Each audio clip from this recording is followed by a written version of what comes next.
আমার প্রিয় শিক্ষার্থীরা নমস্কার, সবাই কেমন আছো? আশা করি ভালোই আছো, আমিও ভালো আছি। তোমাদের আমি 3.5 করাচ্ছিলাম, তাই না? যে আমাদের এই যে 3.1, 3.2, 3.3, 3.4 যে আমরা করলাম, সেগুলো আমাদের বাস্তব জীবনে কোথায় প্রয়োগ হচ্ছে সেটাই আমরা 3.5-এ শিখছি। গতকাল লাস্ট ক্লাসে 3.5 করা হয়েছে। আজকে আমরা 3.5-এর আরো কিছু অঙ্ক করব, যেটা তোমাদের ক্লাস 8-এও ছিল। যেমন একটা ম্যাথ আছে এরকম: বার্ষিক 4 টাকা হার চক্রবৃদ্ধি মুনাফায় 2000 টাকার 3 বছরের স্ববৃদ্ধি মূল নির্ণয় করো। প্রশ্নটা হচ্ছে কি, বার্ষিক 4 টাকা হার চক্রবৃদ্ধি মুনাফায়, অর্থাৎ কি কি দেয়া আছে আমার, ফার্স্টে লিখব, দেয়া আছে মুনাফা হার আর ইকুয়াল টু কত, 4%। 4% that means 4/100, that means 0.04 টাকা। ঠিক আছে? আচ্ছা, এরকম তো টাকা হয় না, এই জন্য তোমরা এখানে কিছু যদি না লিখো সমস্যা নেই। 0.04 তো টাকা হচ্ছে না। আচ্ছা, মানে মোট কথা আমরা পার্সেন্টকে টাকায় নিয়ে গেলাম। আচ্ছা, এরপর আমরা বলেছে 2000 টাকা 3 বছরের, 2000 টাকার 3 বছরের স্ববৃদ্ধি মূল। তাহলে আসল অর্থাৎ মূলধন বা আসল কি হবে, কত টাকা, 2000 টাকা। আর সময় n হচ্ছে কত বছর বলেছে, 3 বছর। 3 বছর বলেছে স্ববৃদ্ধি মূল বের করতে। স্ববৃদ্ধি মূল বলতে বোঝাচ্ছে চক্রবৃদ্ধি মূল। ঠিক আছে? চক্রবৃদ্ধি মূলকে আমরা কি দিয়ে প্রকাশ করি, সি দিয়ে। সি এর সূত্র দেখো তো মনে করে, P into 1 plus r whole to the power n, তাই না? পি হচ্ছে কত এখানে, 2000, 1 প্লাস আর হচ্ছে 0.04 আর এন হচ্ছে সময়, তাহলে 2000 1.04 হোল কিউব। কত আসতেছে তাহলে? ক্যালকুলেটর একটু প্রেস করে দেখো, এরকম আসবে 2249.73 টাকা। অর্থাৎ আমার স্ববৃদ্ধি মূল বা চক্রবৃদ্ধি মূলধন কত আসতেছে, সি ইকুয়াল টু 2249.73 টাকা। ঠিক আছে না? আচ্ছা,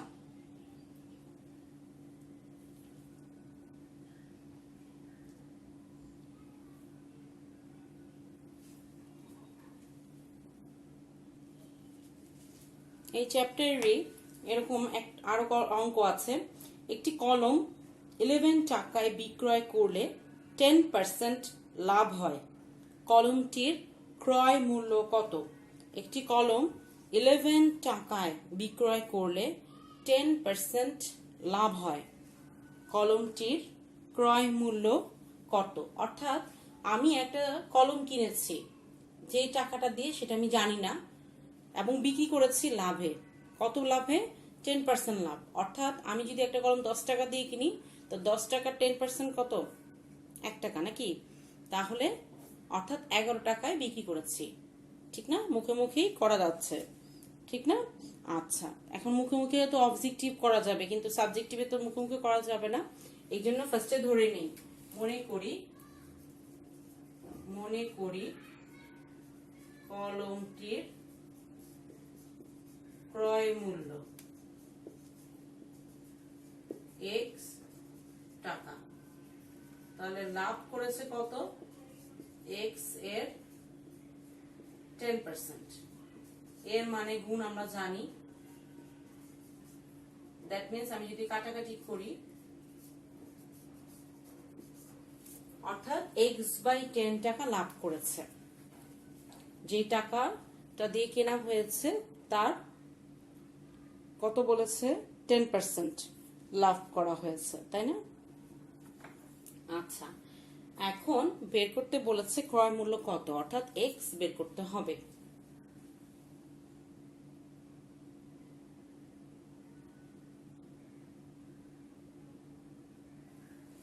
আমরা কি জানি, লাভ সমান কি জানি, লাভ সমান কি জানি, বিক্রয় মূল্য বিয়োগ ক্রয় মূল্য। তাহলে লাভ হচ্ছে x/10, বিক্রয় মূল্য বিক্রয় করেছিলাম কত টাকায়, 11 টাকায়, আর ক্রয় মূল্য আমি জানি না। এখন আমি এখান থেকে আমি আমার মতন করে x এর ভ্যালু বের করব, 10।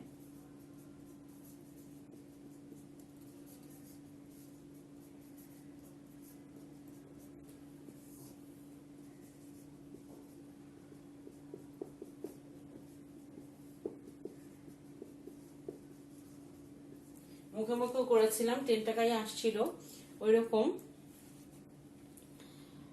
আমরা ম্যাথের মাধ্যমে করলাম। এই অঙ্কটা তোমরা সূত্রের মাধ্যমেও করতে পারো, ঠিক আছে? তোমাদের লাভ ক্ষতির সূত্র আছে, হ্যাঁ, সূত্র ধরেও তোমরা চাইলে করতে পারো। আমি সূত্র ধরে করিনি, কারণ হচ্ছে এত পরীক্ষার সময় এত সূত্র মনেও থাকবে না, ঠিক আছে? তোমরা চাইলে সূত্র ধরেও করতে পারো, আবার সূত্র না ধরে করে এভাবেও করতে পারো, ঠিক আছে?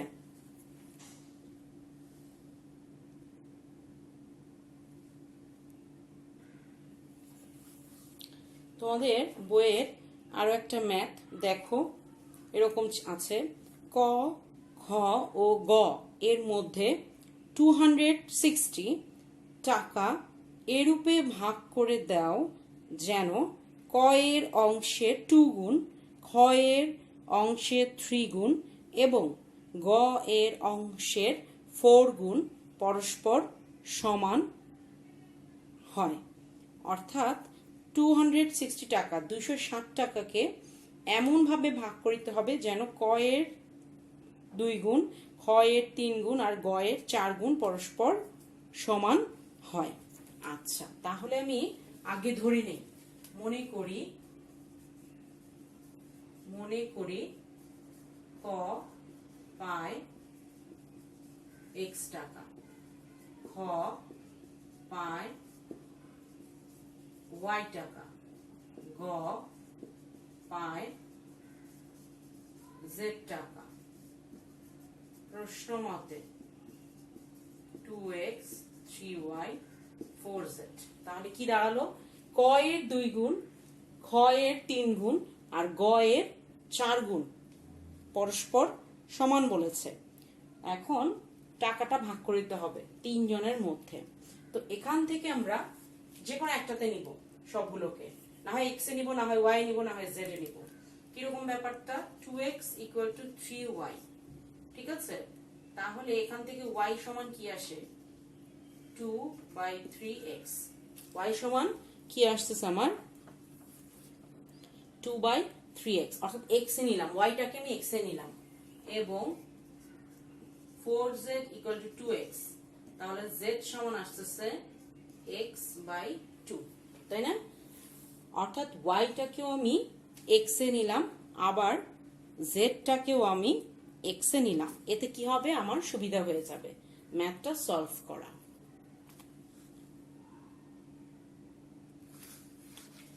এখন টোটাল টাকা ছিল কি, আবার টোটাল টাকাটা ছিল 3 জনের মধ্যে সমানভাবে ভাগ করতে বলেছে 260 টাকাকে।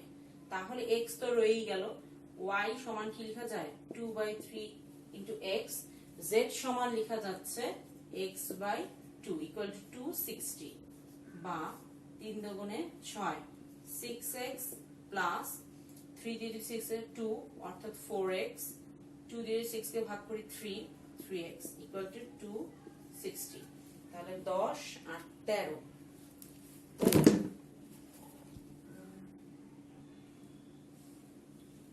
এখন এখান থেকে x এর ভ্যালু বের করব, কত হচ্ছে, 10 আর 3 13x, 6 ইন্টু 260 বা x 13 দুগুণ 26, তার মানে 13 দুগুণ 26 20, অর্থাৎ 120। x equal to 120। তো x ছিল কার? ক এর ছিল x, তাই না? তাহলে ক পাবে কত? 120 টাকা। এখন আমি খ বের করব। খ বের করতে হলে y বের করতে হবে। y সমান কি ছিল আমাদের? 2/3x। তার মানে y সমান 2/3x। তাহলে আসে 3 4 12 40, দ্যাট মিন্স 80 টাকা। z সমান ছিল x/2, দ্যাট মিন্স 60 টাকা। 120 80 200 260। হ্যাঁ, তাহলে x পাচ্ছে 120 টাকা, y পাচ্ছে 80 টাকা, আর z পাচ্ছে 60 টাকা। ঠিক আছে? আচ্ছা, অর্থাৎ 260 টাকা আমরা সমানভাবে এইভাবে ভাগ করতে পারি।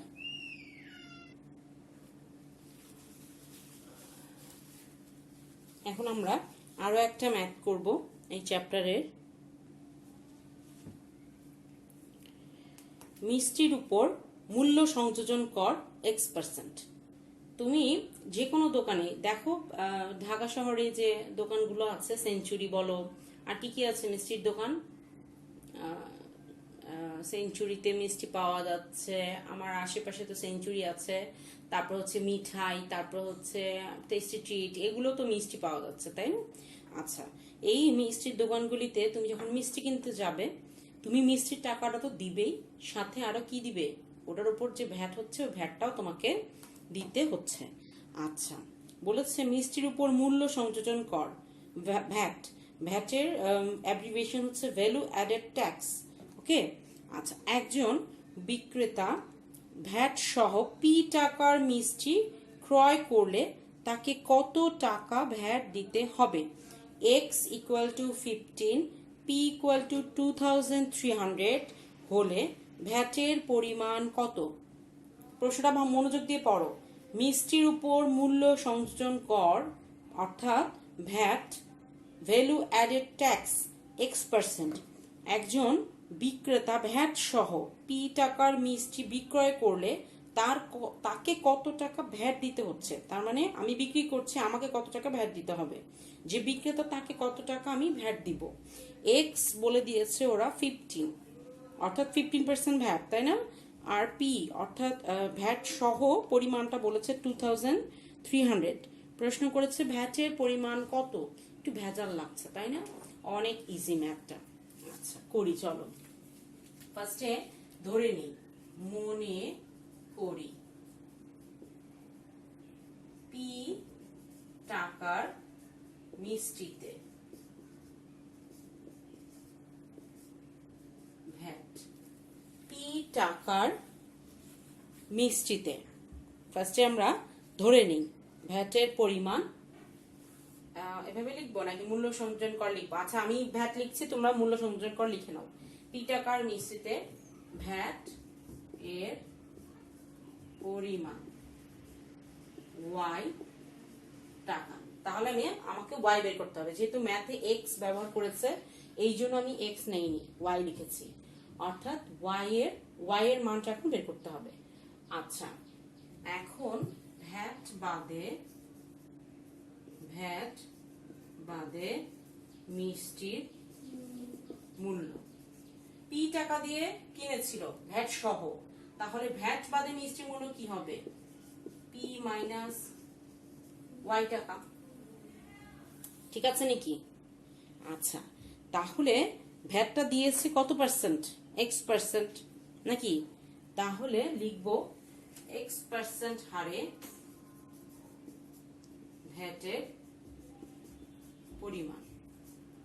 এই অঙ্কটা সূত্র দিয়েও করা যায়, কিন্তু সূত্র দিয়ে অনেক বড় হয়, এই জন্য আমি করিনি। খেয়াল করো, ভ্যাট বাদে মিষ্টির মূল্য কি? P minus y. তার মানে এইটাই তো আসল টাকাটা, তাই না? মিষ্টির অ্যাকচুয়াল মূল্য কোনটা? ভ্যাট ছাড়া যেটা। তো ভ্যাট ছাড়া কত আসতেছে? P minus Y.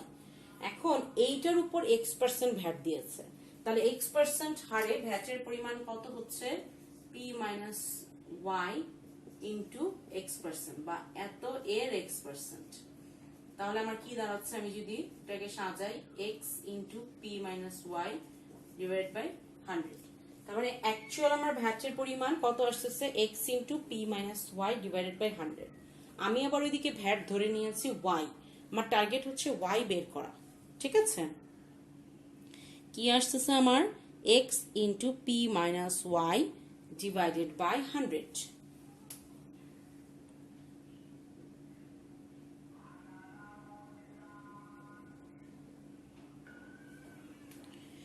ভ্যাট ধরেছিলাম y, তাহলে এখানে আমি ভ্যাট ধরেছিলাম y আর x% হারে ভ্যাটের পরিমাণ আসতেছে x into p minus y divided by 100। এখান থেকে আমি y এর ভ্যালু, y এর একটা রাশি আসবে, সেটা আমরা বের করব। ঠিক আছে, তো 100 y plus xy equal to px। এখান থেকে আমি y কমন নিয়ে নেই, তাহলে আসতেছে x plus 100 px। That means y পেয়ে গেলাম আমরা px divided by x plus 100। ঠিক আছে, অঙ্কটা কিন্তু একটু চিন্তা করে করলেই হয়ে যাচ্ছে। ঠিক আছে, ফার্স্টে আমরা কি ধরে নিলাম, ভ্যাটের পরিমাণটা y। আচ্ছা, তারপরে ভ্যাট ছাড়া তাহলে মূল্যটা কি দাঁড়াচ্ছে p মাইনাস y। তাহলে অ্যাকচুয়াল আমার মূল্য হচ্ছে p মাইনাস y, এইটার উপর আমাকে x% ভ্যাট ধরেছে, তাহলে ওটাই হচ্ছে ভ্যাটের পরিমাণটা। তাহলে ওইটা আর ওয়াইটা সমান হচ্ছে, তো ওইখান থেকে আমার y পেয়ে গেলাম px ডিভাইডেড বাই কি x প্লাস 100। এখন ওরা বলেছে x এর ভ্যালু বলেছে 50 আর p এর ভ্যালু বলেছে 2300। ওটাকে এখন আমি ক্যালকুলেশন করব। x equal to 15, p equal to 2300 হলে y equal to 2300 into 15, x হচ্ছে 1500। তাহলে নিচে আসতেছে 150 আর উপরে ওইটাই রেখে দেই, তারপর আমি কাটাকাটি করি নাকি। আচ্ছা,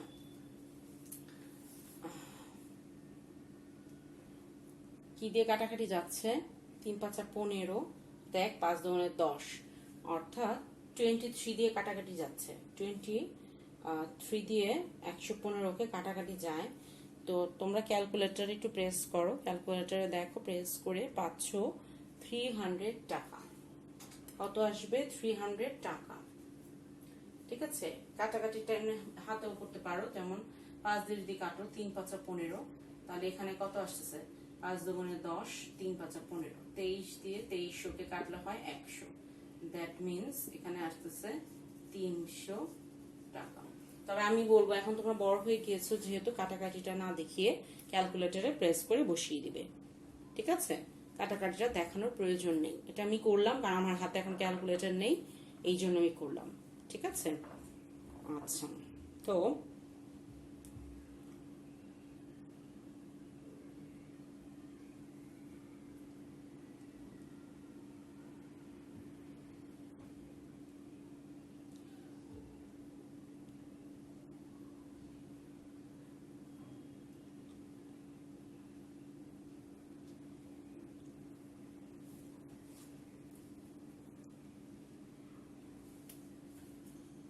আমরা অনেকগুলো অঙ্ক করলাম আজকে।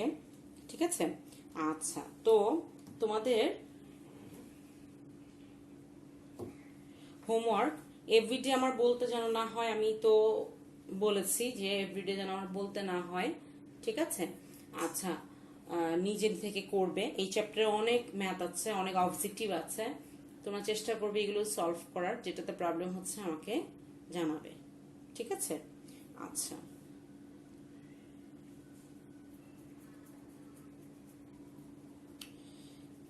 চক্রবৃদ্ধি মুনাফার অনেকগুলো ম্যাথ আছে।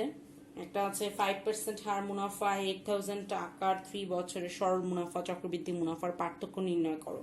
তোমরা সরল মুনাফার সূত্র মনে আছে তোমাদের, I equal to PNR। চক্রবৃদ্ধি মুনাফা হচ্ছে C মাইনাস P, ওই ধরে করবে। সি এর তো অঙ্ক করালাম, তো সি বের করে তারপর C মাইনাস P করতে পারো, অথবা সরাসরি করতে পারো। ঠিক আছে, আচ্ছা, তো সবাই ভালো থাকো, ধন্যবাদ।